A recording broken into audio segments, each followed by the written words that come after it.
I'm asked to present an outsider's view, and to be here today was a 32-year journey. I'm with the University of New South Wales, which has the contract with the Defense Department, and so my entire career has been in a military environment. First at the Royal Military College, Duntroon, now the Australian Military College, which was a single-service Army training center. 1985, we did the unthinkable for Australia. We took the Army, Navy, Air Force and brought them together in Canberra. The Navy was frog marched from Jervis Bay on the coast, staff and students up to Canberra, and they hated it because they were inland.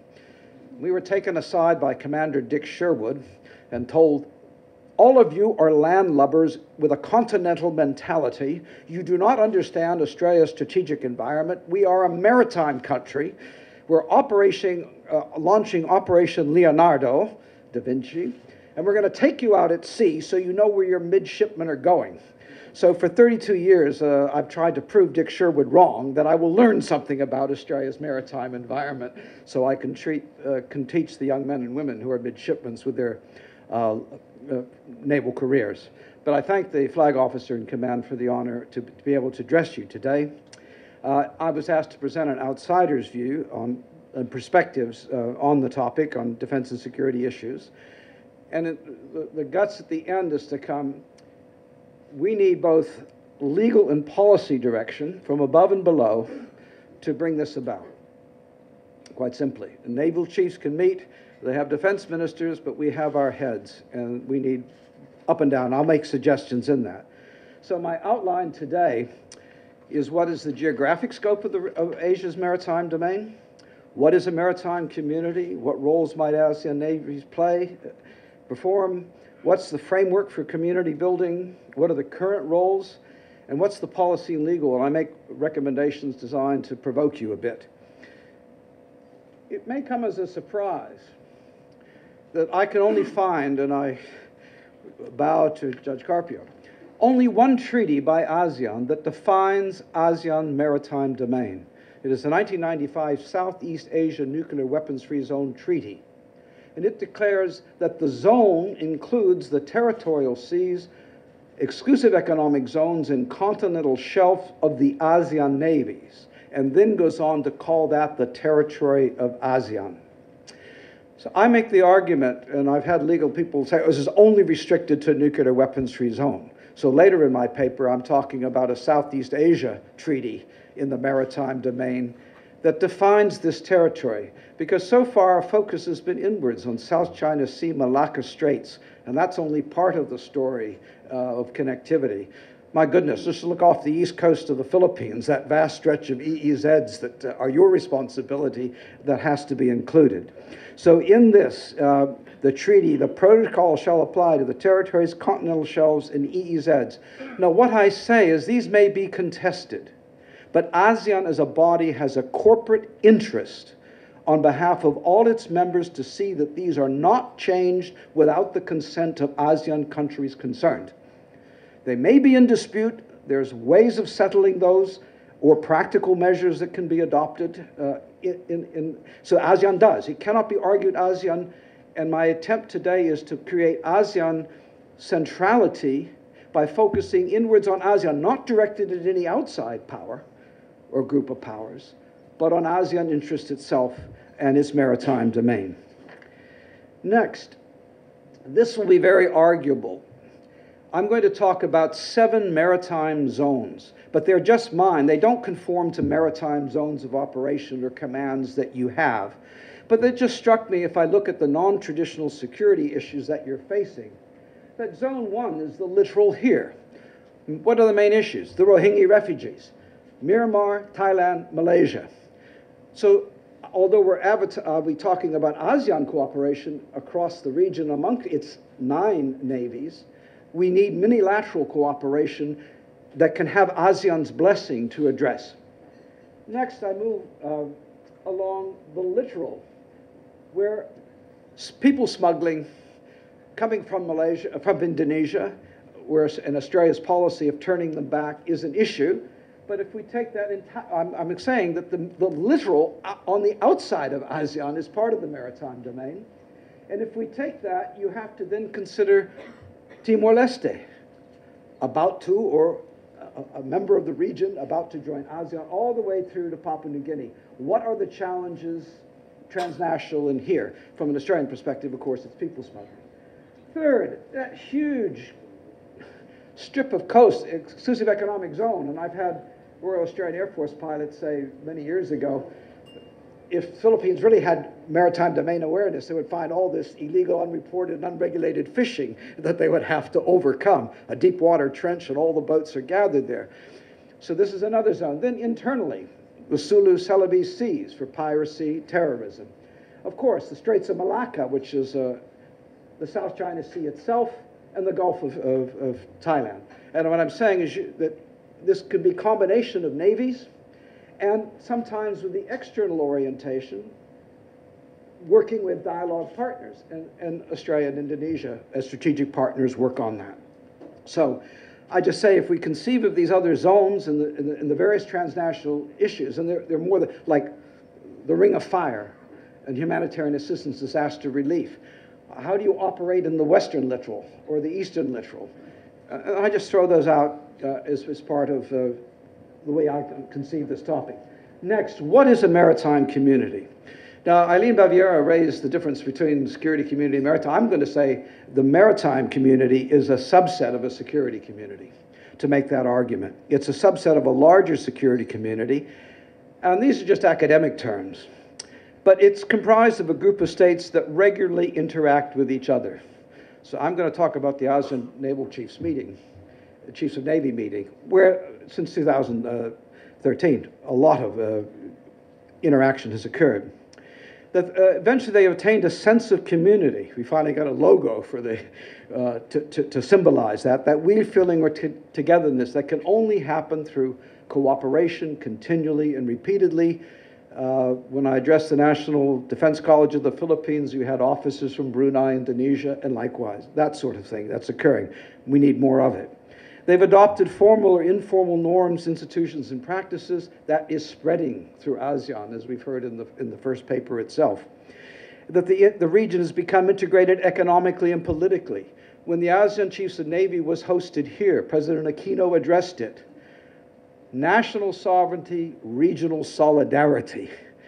How to express it. As trade grows through ASEAN growth, the importance of protecting that, and we had that presented, a Dr. Mahibat paper, becomes much more important itself. And we hold dependable expectations of peaceful change. In a sense, proceeding, how many ASEAN countries create a force posture to protect themselves against another ASEAN country as if they were going to go to war?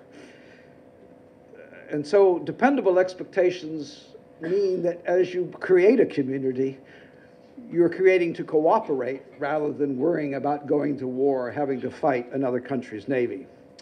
And you rule out the use of force, and your treaty of amity and cooperation is the central starting point for that. It is not an alliance. It is not a collective security treaty at all. But it's a community, it's interdependent, overwhelmingly focused, and I say wisely so, on non-traditional security issues. That's the main game at the moment. To move into traditional, conventional is beyond, I think, the capacity of ASEAN even to get agreement on, let alone be effective. But within ASEAN, countries can form the five-power defense arrangement. They can be allied with the United States and cooperate or not, or some such. Remember, when ASEAN was created in 1967, it said all foreign military bases should go, but it was up to each country, hello Philippines, to make that decision when to do so. So when you feel comfortable or when necessary, you can do that. So what roles might navies play? And here I unabashedly borrow from Geoffrey Till, the British naval historian and strategist. And he uses the term postmodern navies. Now, we can debate that, but we're talking of ASEAN, countries that suffer from resource constraints, that cannot make a balanced fleet of a modern navy, which is sea control, nuclear deterrence, ballistic missile defense, maritime power projection, exclusive good order at sea. Their definition of exclusive, and competitive gunboat diplomacy. If those are modern navies, they belong to the major powers. Here we're talking a postmodern navy where sea control is the use of the sea for whatever purpose the government directs you to do. Maintain a presence at Scarborough Shoal in 2012 or whatever. Naval operations are now more likely in the littoral areas than in the open and far seas, particularly in Southeast Asia. Expeditionary operations, which has a various kind of combination, but that's dealing with shore-based instability from operations from the sea at piracy. And I mentioned at the Defense College, an Indonesian admiral wisely telling me, I was coming up the ranks, all piracy starts on land. So you have to think of it that way. So the expeditionary operations are how to use the mobility and presence of naval forces to deal with those sorts of threats. Stability operations, well, here we're talking of humanitarian assistance and disaster relief overwhelmingly under that carrot. But for a modern navy, stability could mean intervention in East Timor. And ASEAN navies cooperated in that as well. Inclusive rather than exclusive good order at sea. Safeguarding maritime commerce and energy, that's clearly been, and its infrastructure, that's clearly been identified here. Environmental damage and all forms of transnational crime, and you know the long list better than I do, and cooperative naval diplomacy. So for postmodern navies, that is the premium. How to leverage cooperation with other navies to address these transboundaries, as we have well put, that are holistic and comprehensive. We know no one country can deal with it. Therefore, you don't just chase pirates into somebody else's zone and forget about it. You have to react that way. Now, we had well explained for us the policy framework for maritime community building. We have within ASEAN its goal brought forward from 2020 to 2015, an ASEAN political security community, and I'll come back to that later. The ASEAN Defense Ministers meeting, then you have the Chief of Defense informal meeting, then you have all the Navy, Air Force, Army meetings, and intelligence chiefs as part of this particular structure. The ASEAN Charter, which creates a legal identity for ASEAN to act, and the ASEAN Maritime Forum, the AMF. And next, we have the dialogue partners. Now, the ASEAN Regional Forum takes us beyond the 8 that we usually deal with the ADMM plus, because it's 27 members, so it's kind of hard to put that in there. We noted that it and the Defense Ministers Plus both have working groups on maritime security. They've been given the writ to exchange personnel to bring synergies to begin to end that overlap. The East Asia Summit, but if I did a table of organization, it would be up there with no connecting lines. That hasn't happened yet. So when I talk about top-down direction, somehow the architecture below the East Asia Summit needs to be integrated so there's a flow up and down both ways. There's even ASEAN plus 3, that's Japan, Korea, and China involved. So we've had the expanded ASEAN Maritime Forum. I've addressed that, and I'm not a big fan. I think it has a long way to go in that. Next, if we move to the current roles of ASEAN navies, it began very slowly. 2001, a meeting. 2 years later, another meeting. 2 years later, another meeting. 5 years, no meetings. And then the 5th ASEAN Chiefs of Navy meeting in Hanoi was a major turning point. It became annual. And that's very important. And just to take my definition of a security community, maritime community, interactions and we see from this early naval interaction finally agreeing on the name, ASEAN Chiefs of Navy meeting. A young officers interaction on an annual basis, 2 from each country. I think more needs to happen, but all across through national defense institutions, etc., more cooperation to build that community. There was an agreed ASEAN greeting and communication procedures. Now, the Vietnamese briefed me, and they said at that 5th meeting, ASEAN couldn't even agree on how to say hello to each other when their ships crossed at sea. So this morning we had an ASEAN welcome, so we're making some progress on that. The Maritime Security Information Sharing Exercise using the Fusion Center in Singapore. And as we'll see now, an ASEAN Chiefs of Navy Secretariat through the liaison officers that are there. So that's the next one. A maritime security exercises and counterterrorism exercises. This continues. You have humanitarian assistance and disaster relief. That's extraordinarily important, combined with the military medicine exercises. The development, a proposed development, very interesting, to expand the ASEAN Navy Chiefs meeting to include their plus colleagues. Now that might not be, that might be too high a level for some of the major ones, but it doesn't mean at subordinate levels that couldn't take off. The adoption of 2-year action plans and tabling those and discussing them. The agreement on standard operating procedure for HADR. The creation of an ASEAN Navy's roadmap. And then we have standing operating procedures for the multilateral naval exercise. And then this 50th year, Thailand's offer, and I think it's been accepted, to host both the International Fleet Review and to combine that with an ASEAN-wide multilateral combined naval exercise. So starting points, but this is interaction. It's working together. This is telling us we have a nascent community, and we can criticize it or say it's not going far enough, but we've identified it, and that's the Navy's role, and it's to the Navy chiefs that I give that particular credit to, because they really picked up the ball after that 5th meeting itself. That leads me to the guts of my presentation on the legal and policy framework. We're all focused on the South China Sea and Chinese assertiveness and land reclamation, militarization that has led to this, quoting Mark Valencia, the quest for the Holy Grail, a binding code of conduct. And some progress and agreement to apply the code of unplanned encounters at sea to the South China Sea, come up with guidelines for hotline communications. But I'm going to put that aside. That's what ASEAN and China are talking about. But what about the other 6 military regions, maritime zones that I was talking about? ASEAN has to think around its definition of its maritime territory, which is well beyond. So that's why I'm arguing consideration should be given. And there is a proposal to have a treaty of amity and cooperation legally binding, a new one. But I'm saying one for the maritime domain is necessary. Not the focus on the South China Sea, but the littoral and the areas I've been talking about. And I have a written paper, and I authorized the planners to release it, and there's a very detailed account of what I think proposed to be in it. But it's in Southeast Asia's maritime domain, not just the South China Sea. You get the code of conduct with China, and that stops at the South China Sea, and I think it should be wider.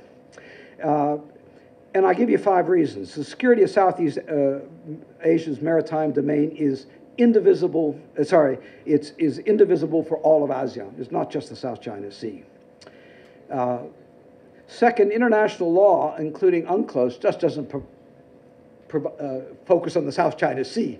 It's a global constitution for the world's oceans, and therefore it should apply to the entire maritime domain in the ASEAN community. Third, the treaty would incorporate legal norms and obligations that ASEAN agrees to that could be stumbling blocks with China and delay that code of conduct for long periods of time. But this is ASEAN agreeing among itself what standards it wants to hold itself to. And I think the higher standards that ASEAN adopts will make it easier to invite dialogue partners to support ASEAN in that endeavor. You're not singling out any country. They're all invited to back your initiative. Fifth, the treaty would reinforce ASEAN unity and autonomy, but it's only, and I'm addressing military officers, if you show initiative and take the lead rather than be passive. It requires proactive leadership. Navy chiefs have got to throw up from below proposals, and the highest level leaders have got to work on the strategic level because you're constrained by what you're allowed to do by law. But if you come up with protocols that allow you to cross into maritime zones that each country agrees to, that can expand that cooperate itself. So the treaty itself would enforce ASEAN's corporate and legal identity that the ASEAN Charter has established, enhance its ability to deal with external powers. The other proposal I have is to, and we've had that, is to take the ASEAN political security community and enhance it. We need consolidation. We need the ending of overlaps And we had, I believe, the Vietnamese Navy chief complaining about all this talk. When we come back to the meeting next year, we want action on what we've already agreed. Not just, oh, yes, we agree, but to hear another ASEAN matrix, goals and tick boxes to see where they're going to move us along. So, and it needs a whole of ASEAN approach. And then I say from the defense ministers, the chiefs of defense, through the various services to move. And the goal is to prevent you from being the cockpit of external rivalry, to create the insulation of ASEAN unity, but not by being passive, but by being proactive with proposals that don't aim at any external power, but only aim at your own enhancement and cooperation. And accepting minilateral cooperation, trilateral patrols in the Sulu Seas, and bless that as an ASEAN activity. If there's cooperation between Myanmar, Thailand, and Malaysia on the Rohingyas, you bless that as an ASEAN activity, and on we go. I'm getting a signal here. Okay. I don't think there's a problem. Well, there is a problem if I can't get to my conclusions here. Well, that's strange. Okay, I don't know what I'm supposed to aim. Here we go. Oops, that's going back. Okay. Now, if I take a 50-year sweep of ASEAN now, but 30 I'm dealing with, initially, maritime security had no forum in ASEAN. That's no longer the case. It's now been institutionalized, as we saw, into many multilateral institutions, including, and I think important for us, the ASEAN Chiefs of Navy meeting. That's there. Maritime security is now formally on the ASEAN agenda at the highest level. It's been addressed at EAS, but the linkages, etc. Maritime security was once considered state security, but in line with ASEAN thinking, it's now being viewed as part of regional security. It's comprehensive, and the threat and challenges are mainly non-traditional. I'm not forgetting about China, we leave that out. That's go from strength and the easy bits first. Discussion on maritime security has moved beyond general to highly specific proposals and activity, and I'm sure within the ASEAN Chiefs of Navy and elsewhere they can do a formula, because you have only 9 countries that have navies, and sometimes 2 don't show up to exercises. You can move along and get on with it. It's not excluding them. It's just we invite you. You don't show up. We continue to participate. And cooperative naval activities under the chiefs have contributed to ASEAN community building in the armed forces and defense establishments. Recall that the ASEAN Defense Ministers meeting was the last sectoral group of ministers to meet as a body, because it was very, very sensitive. Now, years later, it's less so. So it's in the ASEAN Chiefs of Navy cooperation are getting into sensitive areas of operating together. It took the 5-power defense arrangements, not ASEAN. Malaysia always was worried about Singapore finding out about its weaknesses and vice versa. So there's that. Conclusion. We need a comprehensive approach to security issues and wisely focus on non-traditional, because even with China, you can agree to stop drug smuggling across land and sea borders, and piracy and attacks on fishermen.